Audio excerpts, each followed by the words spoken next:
Bismillahirrahmanirrahim. Assalamualaikum warahmatullahi wabarakatuh. Selamat pagi rekan-rekan semuanya. Mohon maaf telah menunggu.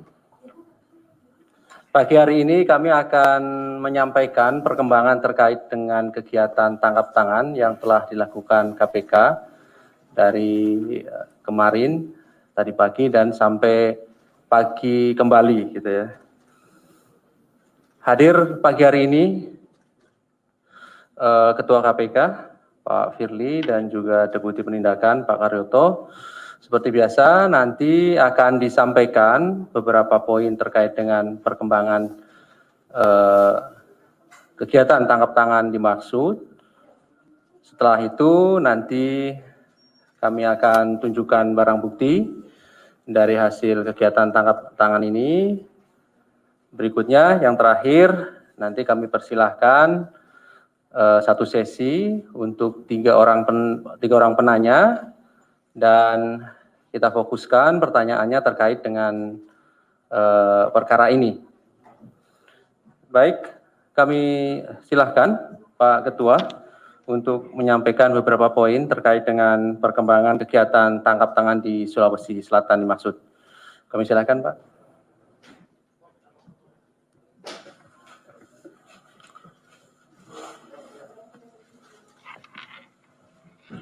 Bismillah. Assalamualaikum warahmatullahi wabarakatuh.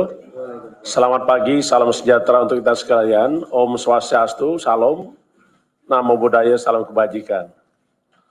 Rekan-rekan yang saya hormati, pagi hari ini kami akan menyampaikan terkait dengan penanganan perkara dugaan korupsi berupa penerimaan hadiah atau janji dan gratifikasi oleh penyelenggara negara atau para pihak yang mewakilinya terkait dengan pengadaan barang jasa, perizinan, dan pembangunan infrastruktur di lingkungan pemerintahan Provinsi Sulawesi Selatan tahun 2020-2021. Saya mohon maaf dengan rekan-rekan karena sudah menunggu, tetapi kami ingin memastikan bahwa seluruh proses bagaimana ketentuan undang kita jalankan dan sebagaimana janji KPK menyampaikan setelah kita melakukan pemeriksaan seluruh saksi, pengumpulan barang bukti, dan juga pemeriksaan para pihak yang diduga sebagai tersangka. Untuk itu, akan saya sampaikan secara lengkap sebagai berikut. Yang pertama, kami betul-betul prihatin dengan kejadian tindak pidana korupsi ini. Karena korupsi ini merupakan kejahatan yang menjadi perhatian kita semua, karena tidak hanya perbuatan melanggar hukum, tetapi korupsi ini juga merugikan keuangan negara, perekonomian negara, dan merampas hak-hak rakyat, termasuk hak kita semua. Apalagi di masa sekarang, kita prihatin karena kita sama-sama masih menghadapi pandemi COVID-19. Adapun kejadian yang kita tangani adalah tim KPK telah mengamankan 6 orang pada hari Jumat tanggal 26 Februari 2021, kurang lebih jam 23.00 sampai dengan dini hari di 3 tempat yang berbeda di daerah Sulawesi Selatan. Yang pertama adalah rumah dinas Saudara IR di kawasan Herta Sening, Jalan Pors Bulukumba, dan rumah jabatan dinas Gubernur Sumatera Sulawesi Selatan sebagai berikut. Yang pertama adalah AS, profesi adalah sebagai kontraktor. Yang kedua NY sebagai supir daripada saudara AS, seorang kontraktor. Ketiga, SB adalah ajudan dari saudara NA. ER, jabatan adalah Sekretaris Dinas PUPR Provinsi Sulawesi Selatan. F, pekerjaan adalah sopir dari keluarga saudara IR.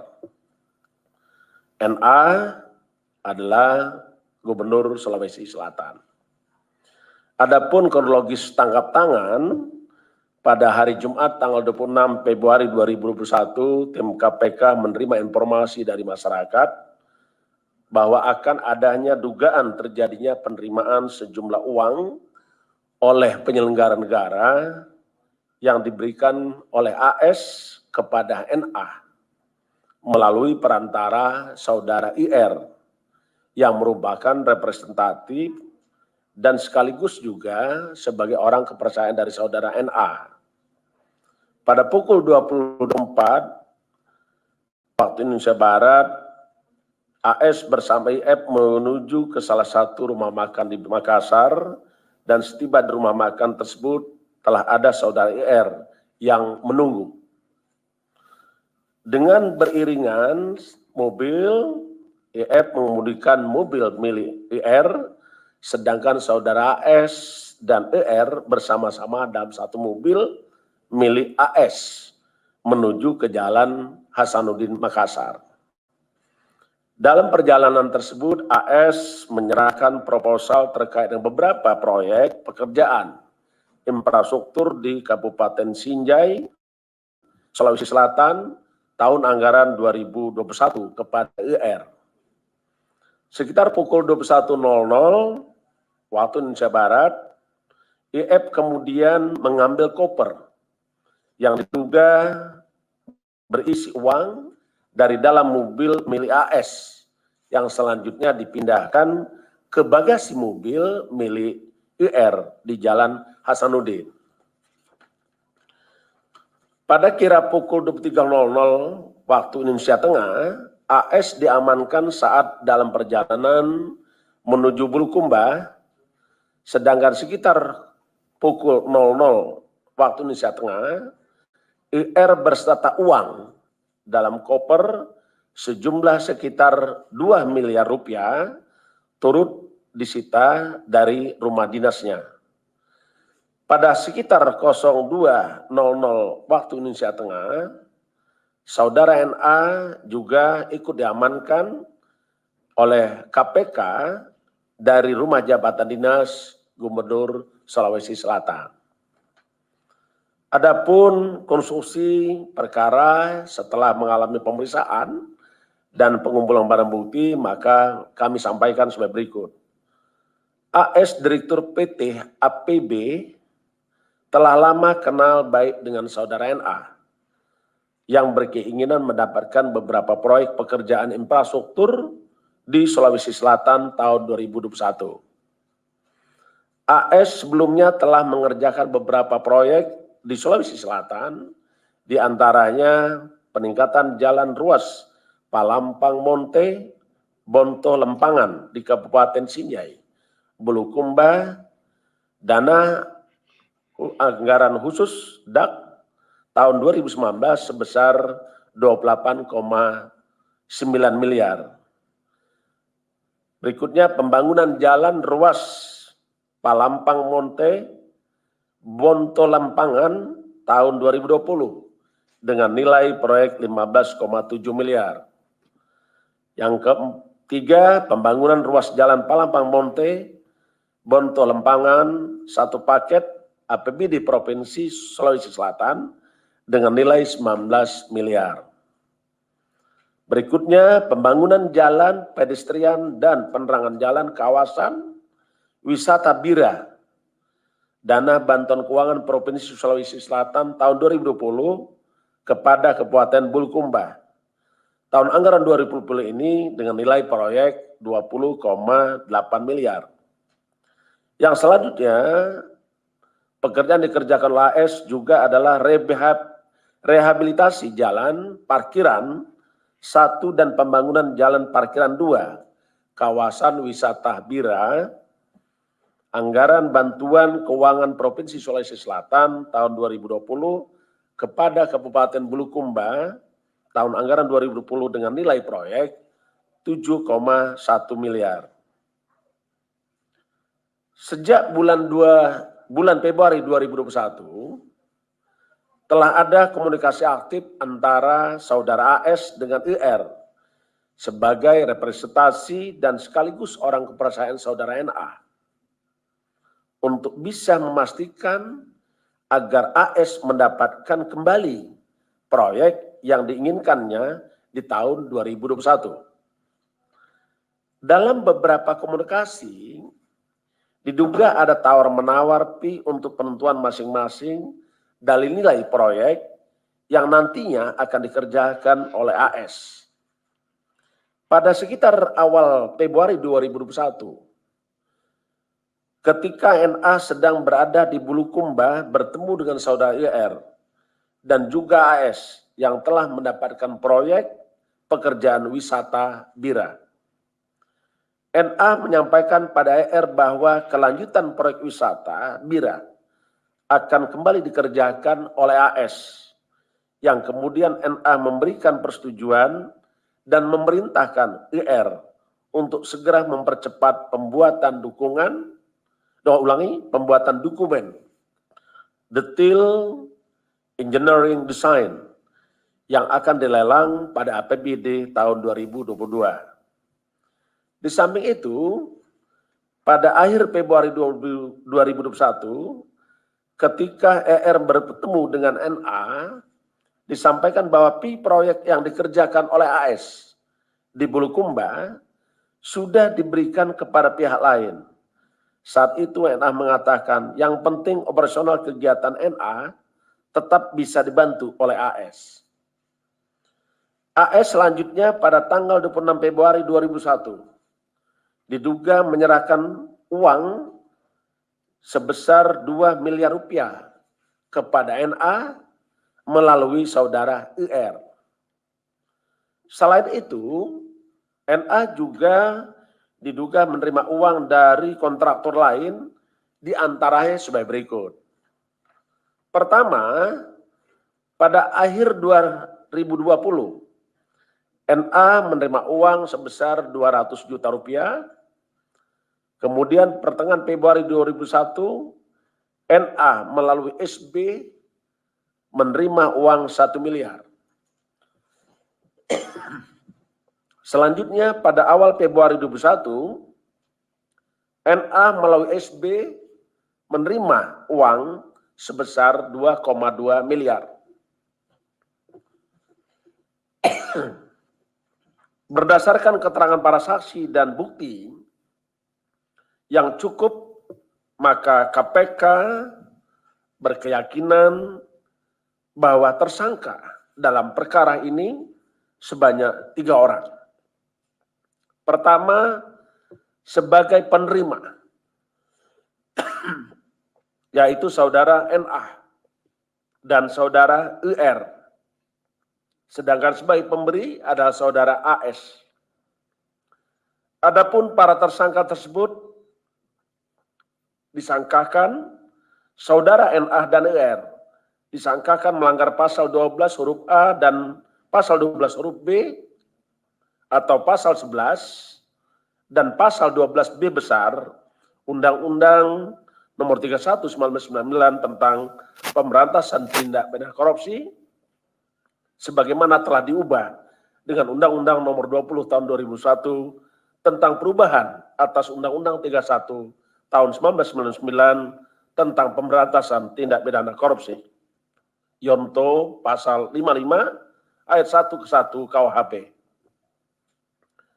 Sedangkan sebagai pemberi, saudara AS disangkakan melanggar pasal 5 ayat 1 huruf A atau pasal 5 ayat 1 huruf B atau pasal 13 Undang-Undang 31 tahun 99 tentang tindak pidana pemberantasan tindak pidana korupsi sebagaimana telah diubah dengan Undang-Undang Nomor 20 tahun 2001 tentang perubahan atas Undang-Undang 31 tahun 99 tentang pemberantasan tindak pidana korupsi.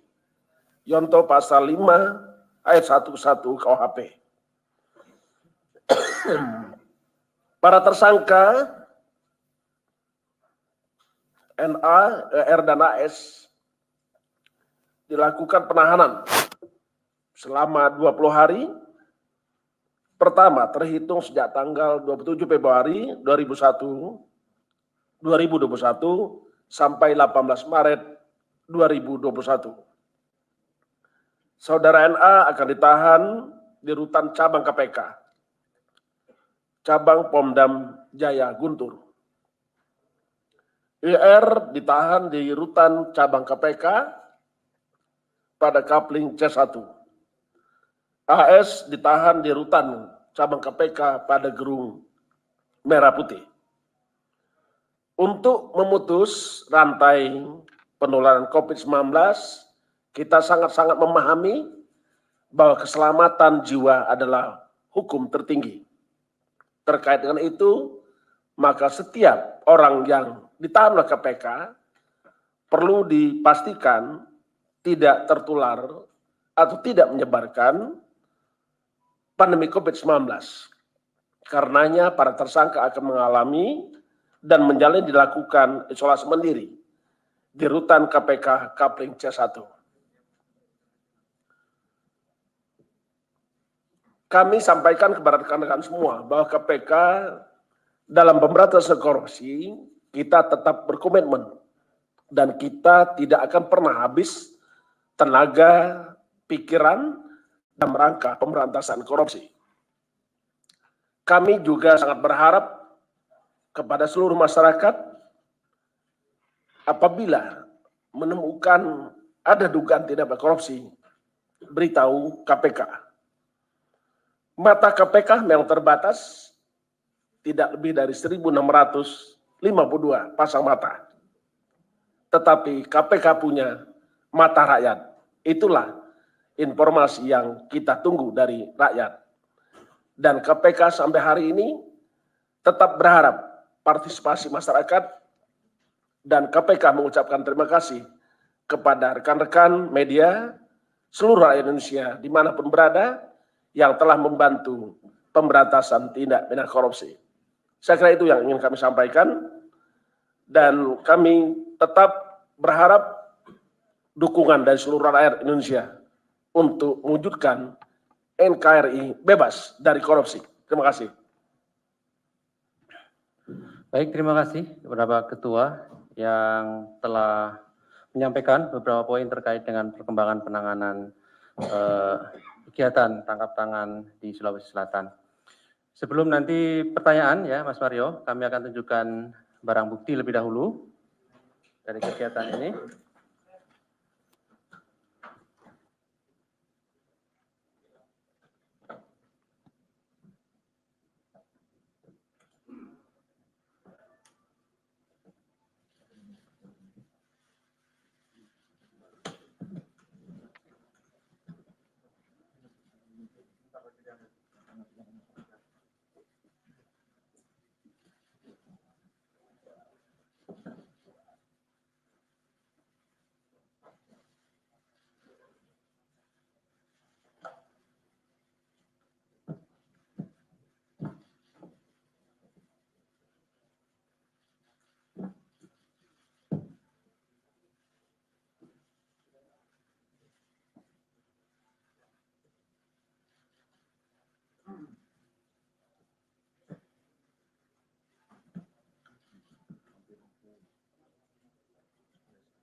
Mario di situ. Mario selalu nomor 1 kalau bertanya ya. Tapi jawabnya gimana? Siap saja, Pak. Oke, Pak Salih. Ya. Baik, berikutnya kami silahkan 3 orang penanya untuk satu sesi ya. 1, Mas Mario. Di belakang, Mas Sabir ya. Oke, 1 lagi yang di tengah, ada? Atau 2 dulu? 2 dulu ya, sebelah kanan. Ya, terima kasih. Selamat malam. Saya Mario dari Metro TV. Saya ingin menanyakan soal tadi ada pernyataan dari Pak Ketua yang menyatakan ada sejumlah proyek, bahkan terakhir ada proyek yang jauh direncanakan 2019 terkait Bulukumba yang dikatakan kemudian ternyata proyek itu tidak jatuh ke AS, tapi diberikan kepada kontraktor lain.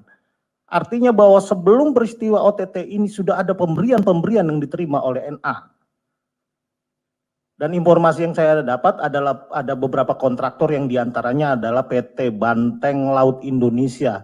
Dan ada pun yang diduga melakukan pemberian adalah saudara YG atau Yoga Gumlar kalau nggak salah yang memberikan juga uang.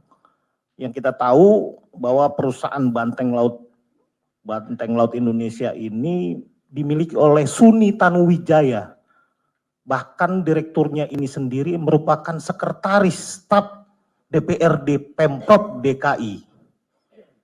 Nah, ini cukup menarik, saya lihat bahwa ada antar perusahaan ini dimiliki oleh partai-partai yang kita tahu bahwa staf praksi bernama YG ini merupakan staf di Pemprov DPRD DKI. Lucu nih, agak lucu nih. Dan diduga itu sudah berhubungan jauh dengan saudara NA. Nah, pertanyaan saya, apakah benar salah satu kontraktor yang dimaksud oleh ketua itu adalah PT Banteng Laut Indonesia? Nah, kemudian apakah KPK juga akan melakukan pengembangan pertama ke proyek lain, bahwa tidak hanya pembangunan proyek infrastruktur, karena menurut saya ada banyak proyek yang juga dalam kurun waktu 2019, 2020, dan 2021. Seperti misalkan proyek cukup besar itu kan Makassar Newport, itu 2,8 triliun.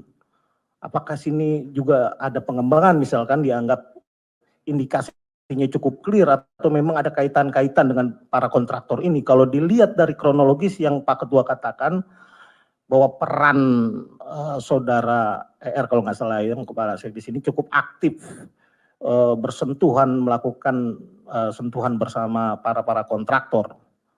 Ya, pertanyaan saya 2 dulu Pak Ketua, mungkin kawan yang lain bisa. Baik, terima kasih Mas Mario. Di belakang tadi, Sabir. Silakan Mas. Assalamualaikum warahmatullahi wabarakatuh. Terima kasih Pak Firly, Pak Deputi, Pak Karyato, Pak Ali. Saya langsung saja. Kenapa Pak Gubernur tidak ditangkap di Lego-Lego? Kenapa harus memilih di Rujak? Dan apakah benar tim KPK dihadang pada saat masuk di Lego-Lego? Itu pertanyaan yang satu saling berkaitan. Yang kedua, kenapa Agung Sucipto alias Pak Anggo ini harus ditangkap di perjalanan saat ke Bulukumba? Kenapa tidak ditangkap di rumah makan nelayan pada saat bersama dengan tersangka Edi Rahmat? Kenapa harus ditangkap di perjalanan? Itu pertanyaan kedua. Yang ketiga, apakah benar ada kontraktor lain inisialnya HS aliasnya A juga terkait dengan pemberian uang yang sebelumnya terjadi kepada Pak NA, Pak Gubernur Pak Nurdin Abdullah? Yang keempat, apakah benar proyek lainnya ada yang terkait dengan proyek Puncak kalau saya tidak salah, yang kontraktornya adalah P. Kalau P, inisialnya P, saya tidak ingin menyebutkan nama lengkapnya. Dan itu sudah diketahui oleh Pak Gubernur dan Pak Edi. Apakah benar pada tanggal 15 sempat ada komunikasi dan pertemuan untuk pembahasan itu, yang dimana Pak Gubernur memerintahkan agar kepala dinasnya, Pak Profesor juga, untuk mencairkan penganggarannya. Jadi ada 4 pertanyaan. Berikutnya Pak Firly, Pak Deputi, apakah benar penyelidikan sudah dimulai sejak beberapa bulan lalu? Kalau benar, sejak kapan? Karena ada info dari sana bahwa surat yang disampaikan ketika penangkapan kepada Pak NA itu tertulis 1 Oktober 2020. Apakah benar itu? Itu kelima. Yang keenam, mohon maaf Pak Firly, Pak Gubernur ini kan seringkali diundang dalam program pencegahan korupsi KPK. Mendapat penghargaan dari KPK, nilai MCP-nya sangat tinggi. Tahun 2019 kalau saya tidak salah ada penyelamatan 6,9 triliun begitu. Artinya kan sebenarnya KPK sudah mengingatkan sejak lama, pendampingan sudah lama. Nah, kenapa masih terjadi seperti ini? Terakhir dari saya, sebenarnya di mana posisi keaktifan dari Pak Gubernur ini, Pak? Karena kan pasal yang disangkakan kan pertama pasal 12 ayat 1 huruf A, itu kan pasal aktif. Dan kenapa harus diterapkan pasal 12B, gratifikasi Pak? Sedangkan kalau disebutkan tadi itu, ini kan pemburuan suap, kok tiba-tiba ada gratifikasi gitu Pak? Mohon penjelasannya. Terima kasih. Oke, terima kasih Mas Safir. Saya beri kesempatan satu orang penanya lagi, karena tadi saya beri kesempatan 3 orang. Ada yang mau bertanya? Silakan. Oke ya, cukup ya. Baik, terima kasih Mas Mario dan Mas Safir. Kami silakan Pak.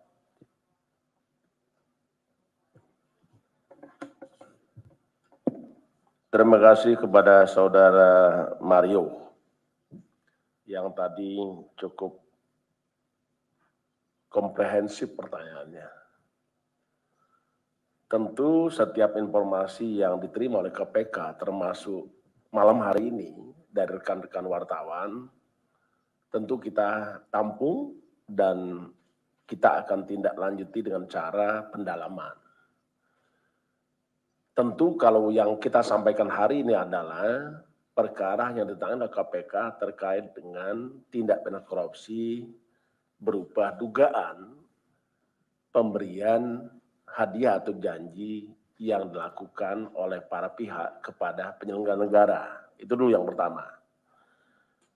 Tetapi kita memang tidak pernah menutup diri untuk menerima informasi dari seluruh masyarakat termasuk rekan-rekan media. Karena pada prinsipnya tidak ada orang bisa sukses tanpa orang lain, termasuk KPK. Karenanya kita sangat-sangat memberikan apresiasi apa yang disampaikan oleh informasi oleh Mas Mario maupun Mas Sabir tadi. Terima kasih itu. Itu akan kita lanjuti. Tetapi hari ini kita sedang menangani perkara yang sebagaimana tadi saya sebutkan adalah dugaan penerima hadiah yang dilakukan oleh saudara NA, IR, dan juga termasuk dengan saudara AS tadi itu. Kenapa ini menjadi penting? Karena kita prinsip bahwa the sunrise and the sunset prinsipal itu harus ditetapkan.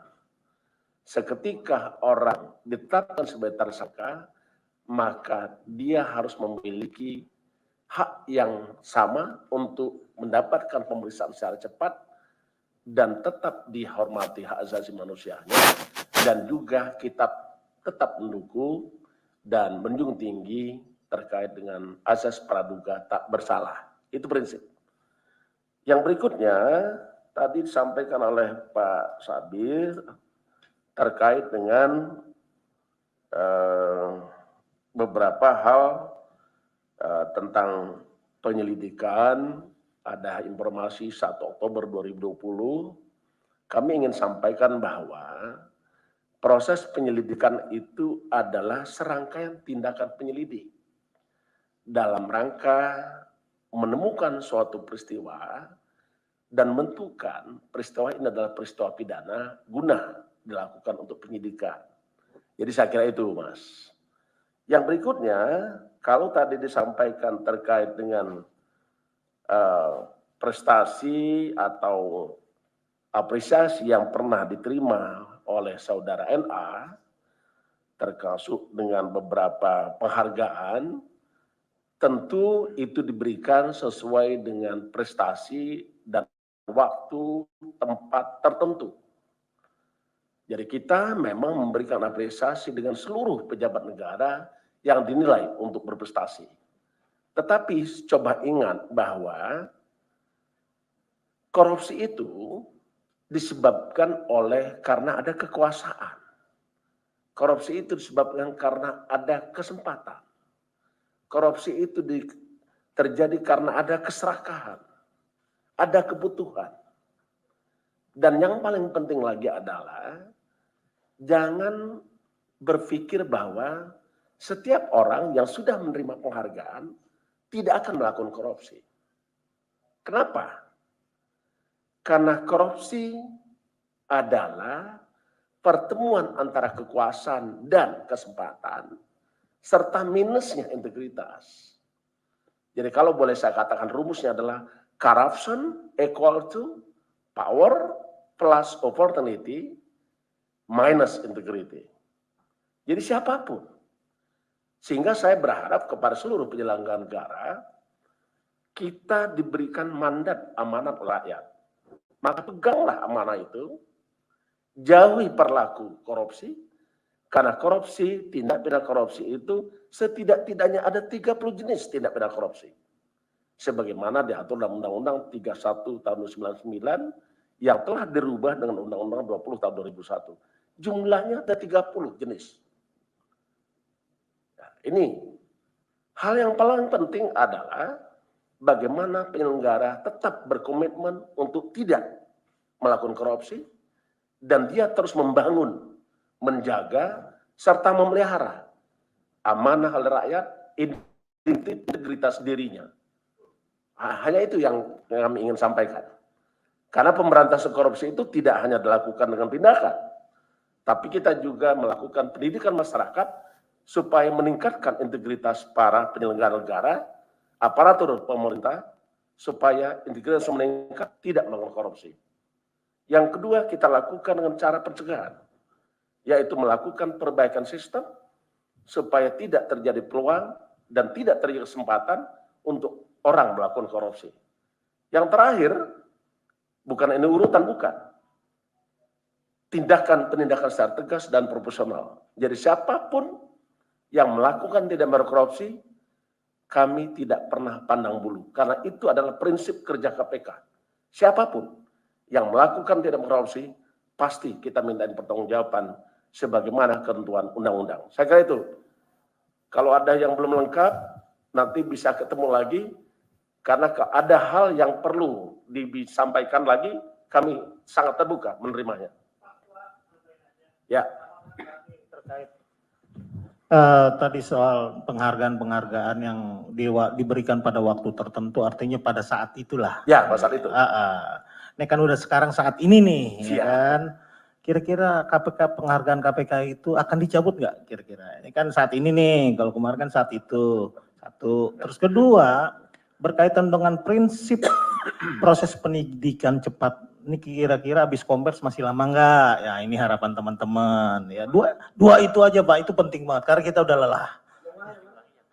Yang kedua terkait prinsip proses penyidikan yang efektif dan cepat. Kira-kira masih lama nggak nih? Habis ini dikeluarin nggak nih? Kita udah capek nih, udah lelah dari pagi. Itu aja.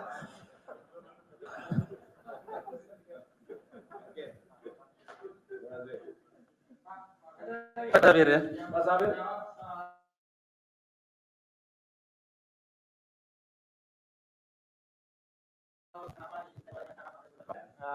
Ada P sama inisialnya proyek puncak, ada HA juga yang juga sebelum penangkapan itu terjadi komunikasi dengan Pak Edi begitu ya Pak. Ya. Itu Pak. Mas Abi terima kasih atas responnya. Kalau semakin banyak respon itu berarti semakin cinta rekan-rekan kepada KPK. Itu poin pertama. Yang kedua, kalau terkait dengan siapa yang ditangkap, siapa yang belum ditangkap, yang berbicara adalah status seseorang. Apakah seseorang ini patut diduga sebagai tersangka?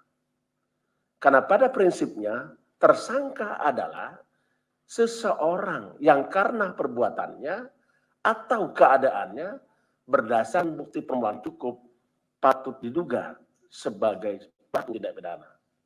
Jadi siapapun, Mas. Jadi siapapun, ya. Jadi kita tidak menutup kemungkinan nama-nama Mas yang sebutkan tadi perlu kita dalami. Apakah betul dia adalah seseorang yang melakukan suatu perbuatan? Apakah perbuatan itu ada perbuatan melawan hukum? Apakah itu juga memiliki sifat kesalahan? Apakah juga itu dapat kita pertanggungjawabkan? Dan yang paling penting adalah KPK bekerja dengan prinsip adanya kecukupan alat bukti. Jadi jangan khawatir, kalau ada yang belum ketangkap, seketika alat bukti cukup, pasti dilakukan penangkapan. Baik, terima kasih. Saya kira cukup ya. Cukup lah. Cukup ya.